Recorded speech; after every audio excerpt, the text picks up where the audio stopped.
ces auxiliaires d'aspect et de modalité. C'est beaucoup plus simple que ça en a l'air. Donc on va commencer par se poser la question, c'est quoi un auxiliaire d'aspect?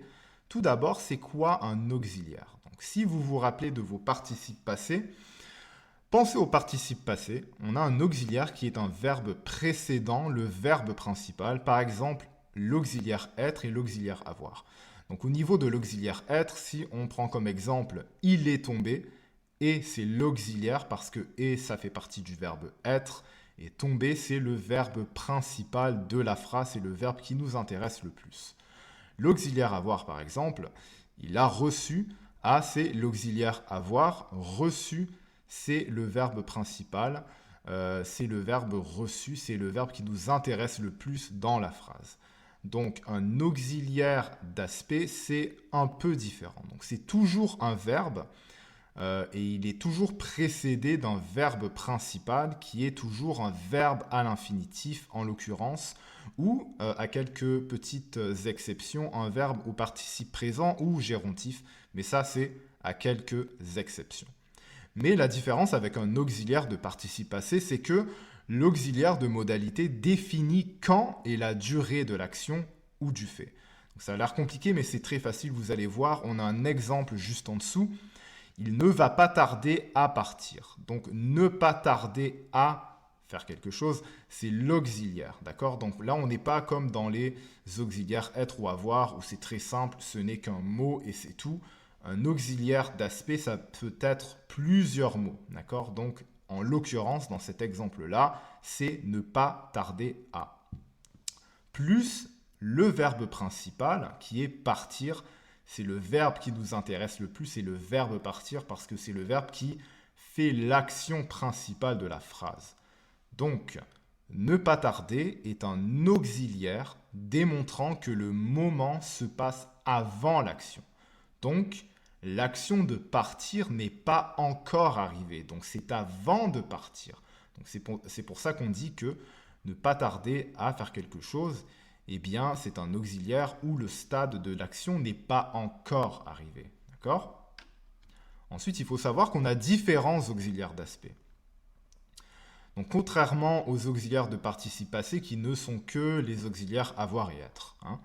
Donc voici les différents auxiliaires et les différents stades de déroulement des actions. Donc on se rappelle que on a les verbes et on a les verbes qui traduisent un moment avant l'action, un stade avant l'action si vous préférez. Donc avant l'action, on a les verbes aller, être près d'eux, ne pas tarder à, etc., etc. Donc par exemple, je pourrais donner un petit exemple vite fait. Il ne va pas tarder à partir. Donc, comme notre exemple précédent tout à l'heure, donc il n'est pas encore parti. D'accord? Donc l'action partir, il ne va pas tarder à partir. Il n'est pas encore parti, donc c'est avant l'action. Au début de l'action maintenant, donc commencer à, se mettre à, etc.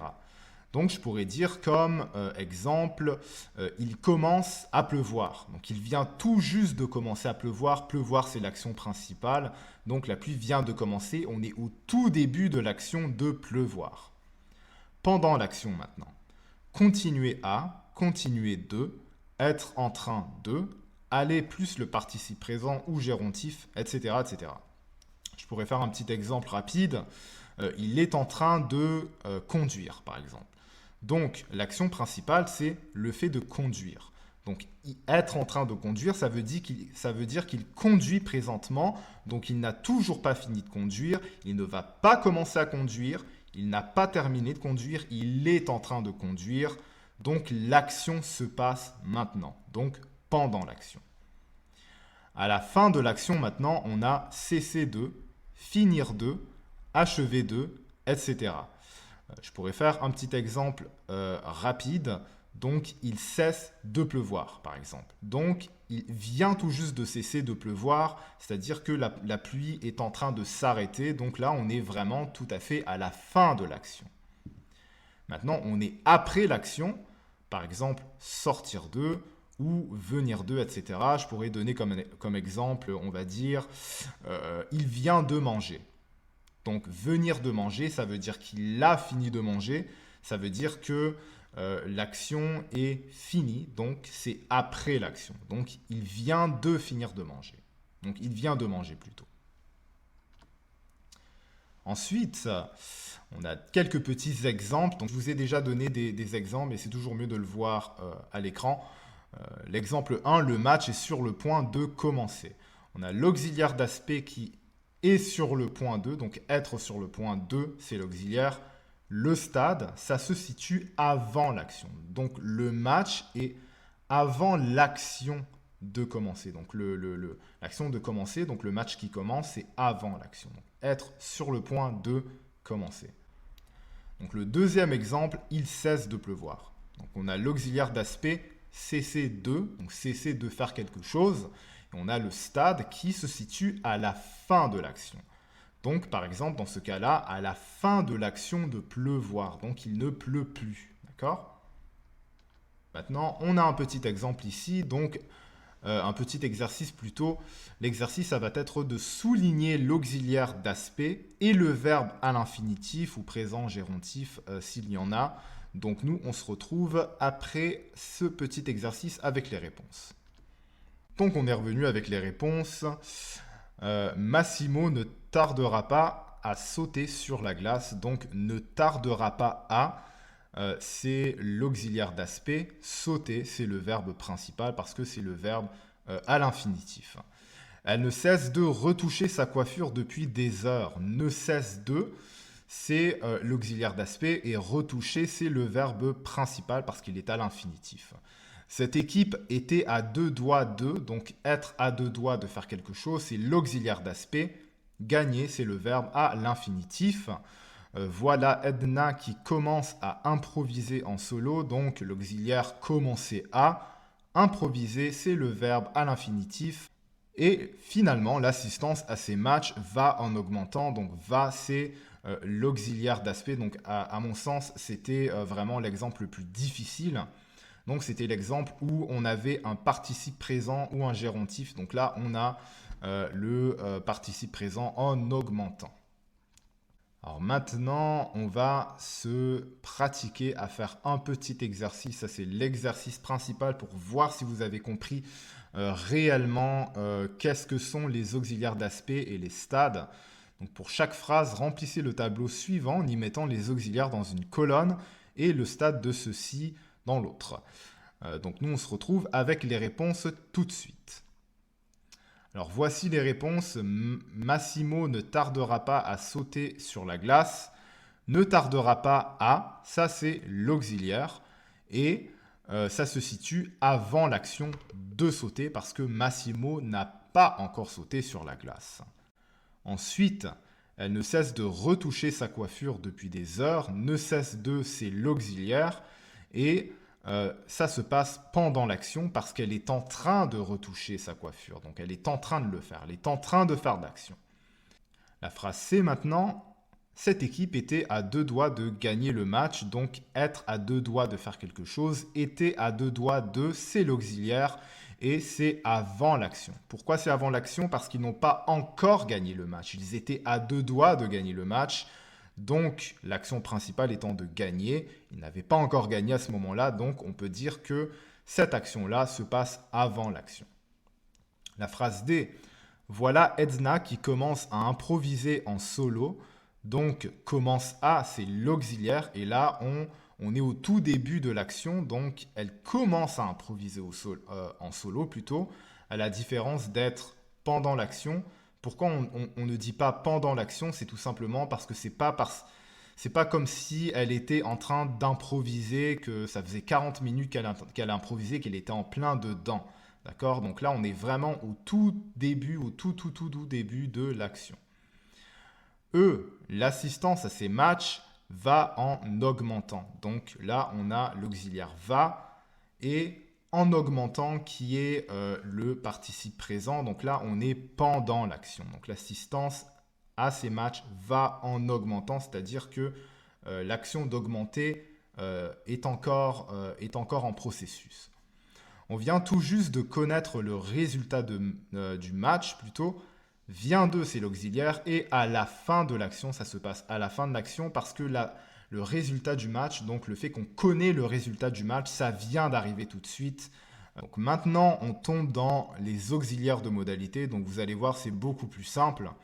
Donc encore une fois, pensez toujours au participe passé dans le fait qu'on a un auxiliaire, donc soit l'auxiliaire être, soit l'auxiliaire avoir.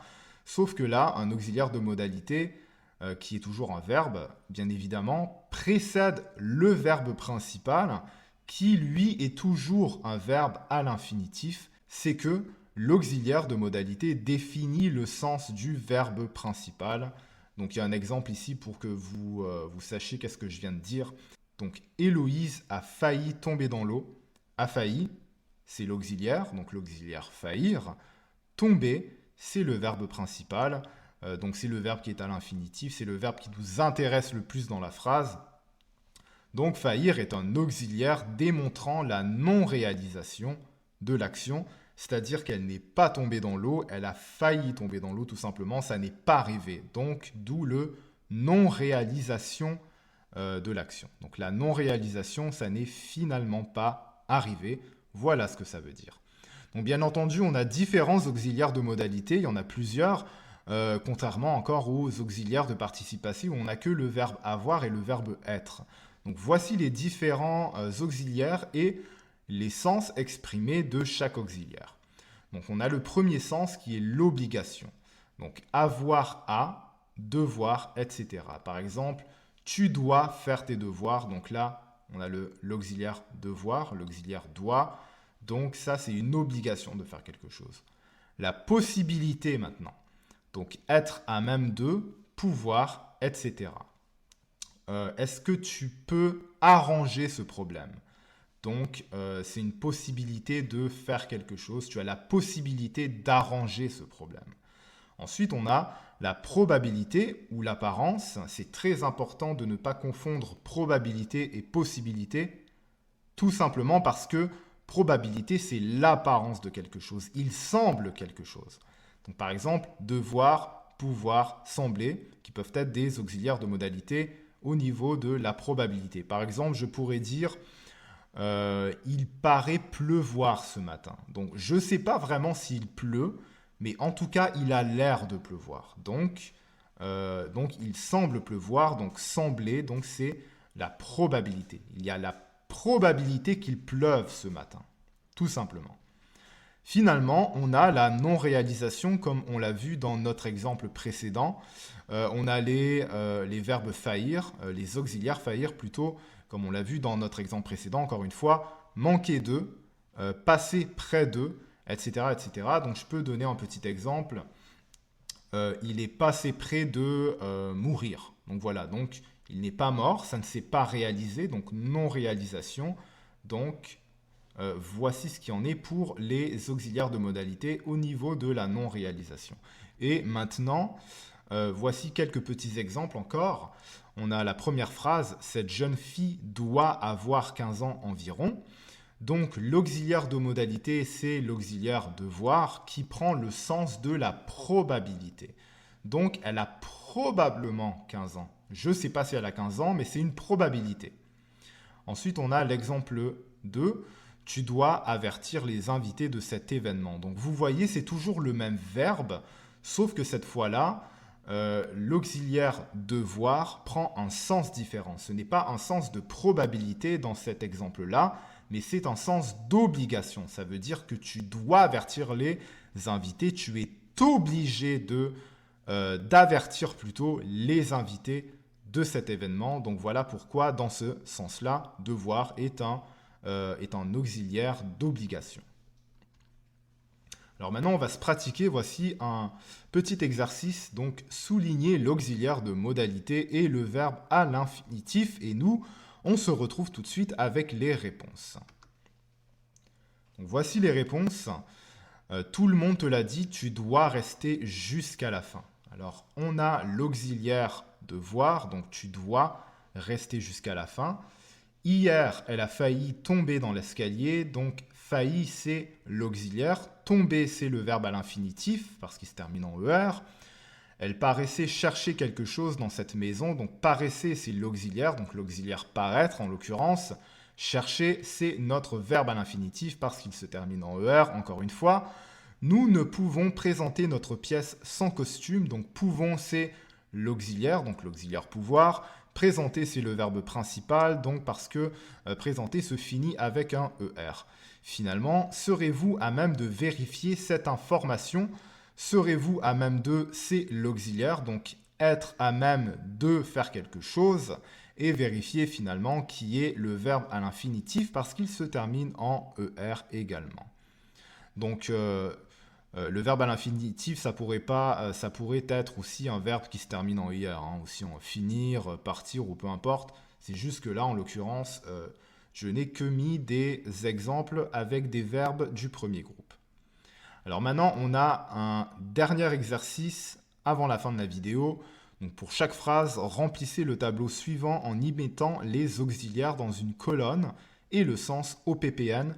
Donc tout juste avant de faire cet exemple-là, je vous explique simplement qu'est-ce que c'est OPPN. Donc OPPN, tout simplement, c'est l'acronyme d'obligation, possibilité, probabilité et non-réalisation. C'est simplement pour que vous puissiez retenir facilement donc les différents sens des auxiliaires. Donc O pour obligation, P pour possibilité, le deuxième P pour probabilité et le N pour non-réalisation. Donc nous, on se voit tout de suite avec les réponses maintenant. Tout le monde te l'a dit, tu dois rester jusqu'à la fin. Alors doit, effectivement, c'est l'auxiliaire dans le sens de l'obligation. Donc tu dois rester jusqu'à la fin, tu es obligé de rester jusqu'à la fin. B, hier, elle a failli tomber dans l'escalier, donc a failli, c'est l'auxiliaire. La non-réalisation, parce que finalement, elle n'est pas tombée dans l'escalier, ça n'est pas arrivé. Elle paraissait chercher quelque chose dans cette maison.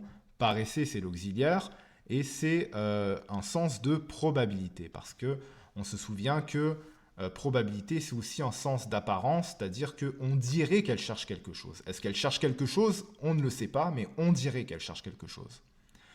Nous ne pouvons présenter notre pièce sans costume, donc pouvons, c'est l'auxiliaire, et c'est une possibilité. Donc la possibilité de ne pas pouvoir présenter sa pièce sans costume. Serez-vous à même de vérifier cette information? Donc, serez-vous à même de, c'est l'auxiliaire et c'est une possibilité. Donc, on peut effectivement vérifier cette information. Le D, on peut effectivement présenter notre pièce sans costume. Ou du moins, on ne peut pas parce que là, on a la négation ne. Donc voici ce qu'il en est pour les auxiliaires de modalité et les auxiliaires d'aspect. Si jamais il y a quelques petites choses que vous n'avez pas compris ou tout simplement que vous avez de la difficulté dans les exercices ou peu importe, eh bien n'hésitez pas à me contacter. Vous pouvez me contacter sur la plateforme, vous pouvez me contacter par Messenger, par texto ou peu importe. Et puis moi, je vais me faire un plaisir de vous répondre. Donc nous, on va se revoir pour une prochaine vidéo et moi, je vous dis à bientôt. Ciao, ciao.